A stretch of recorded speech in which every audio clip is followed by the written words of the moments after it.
ఫిబ్రవరి 12వ తేదీన కార్మికులు నిర్వహిస్తున్న సమ్మెలో రైతులు, వ్యవసాయ కార్మికులు, కౌలు రైతులు పెద్ద ఎత్తున పాల్గొని విజయవంతం చేయాలని ఆంధ్రప్రదేశ్ కౌలు రైతుల సంఘం విజ్ఞప్తి చేస్తోంది. బీజేపీ కేంద్ర ప్రభుత్వం మూడోసారి అధికారంలోకి వచ్చిన తర్వాత కార్మికులకున్న రక్షణను రద్దు చేస్తుంది. వాళ్ళ సంక్షేమ చట్టాలను ఎత్తివేసింది. వాటి స్థానంలో 4 లేబర్ కోడ్లు తీసుకొచ్చింది.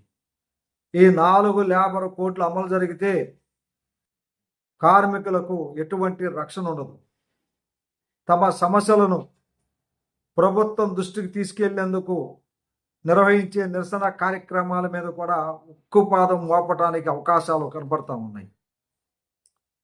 ఈ 4 లేబర్ కోడ్లను రద్దు చేయాలని కార్మిక సంఘాలు ఉద్యమాలు బాటపట్టాయి. అందులో భాగంగానే రేపు సమ్మె నిర్వహిస్తామన్నారు. ఇటీవల బీజేపీ కేంద్ర ప్రభుత్వం భారతదేశ రైతాంగానికి, సార్వభౌమాధికారానికి నష్టం చేసే పద్ధతుల్లో అమెరికాతో ఎటువంటి ఆంక్షలు లేకుండా ఫ్రీ ట్రేడ్ అగ్రిమెంట్ ఒప్పందాన్ని కుదుర్చుకుంది. ట్రంప్ ఆదేశాల మేరకు ఈ ఒప్పందం మోడీ ప్రభుత్వం కుదిరించుకుంది. ఇది చాలా దుర్మార్గమైంది. మన భారతదేశ సార్వభౌమాధికారాన్ని ట్రంప్కు తాకట్టు పెట్టింది. దేశ ప్రయోజనాలను దెబ్బతీస్తూ ఉంది. స్వదేశీ రైతాంగ ప్రయోజనాలను మంటకలుపుతూ ఉంది.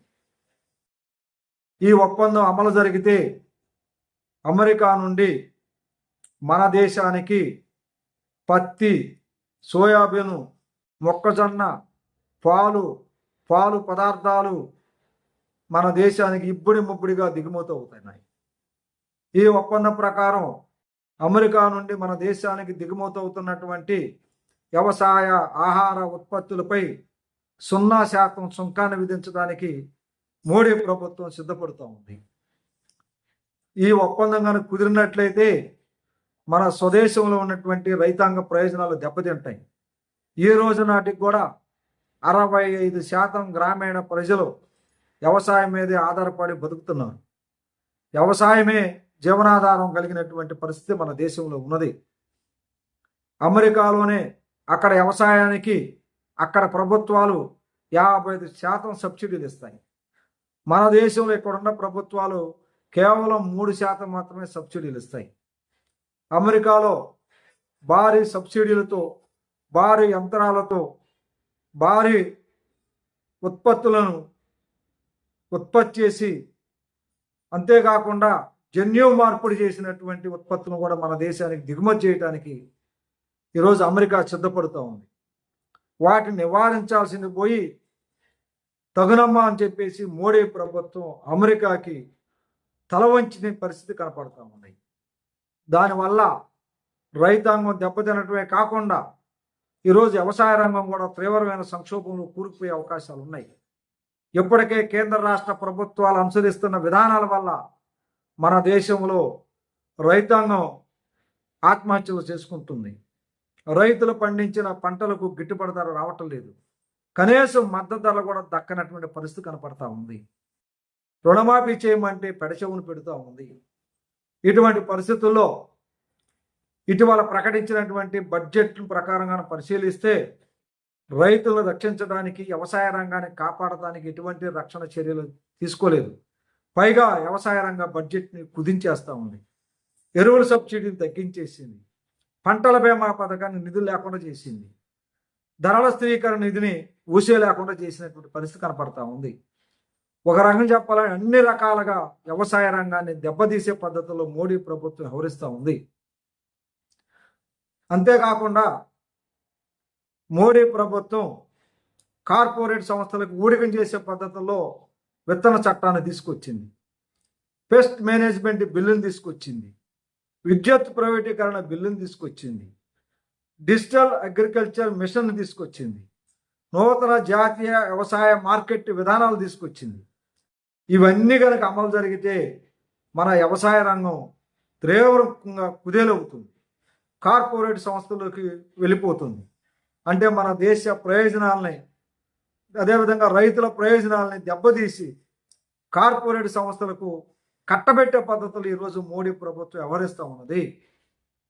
అంతేకాకుండా మన దేశంలో ఉన్నటువంటి రైతుల ఆత్మహత్యల నుండి రక్షించాలని కేరళ తరహా పద్ధతుల్లో రుణ ఉపశమన చట్టం తీసుకురావాలని చెప్పేసి డిమాండ్ చేస్తూ ఉంటే పట్టించుకునే పరిస్థితి లేదు.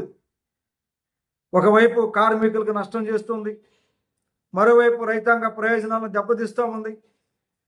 కార్పొరేట్ సంస్థలకు, సామ్రాజ్యవాద దేశాలకు ఉపయోగపడే పద్ధతుల్లో ఒప్పందాలు చేసుకోవటం అంటే చాలా దుర్మార్గమైంది.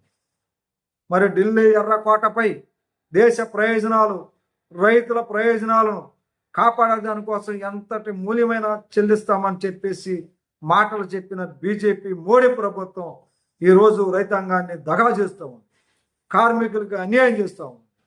ఇటువంటి నేపథ్యంలో రైతులు, కార్మికులు, వ్యవసాయ కార్మికులు, అన్ని వర్గాల ప్రజలు పెద్ద ఎత్తున ఉద్యమాల్లోకి రావాలి, మోడీ ప్రభుత్వాన్ని మెడలు వంచాలి.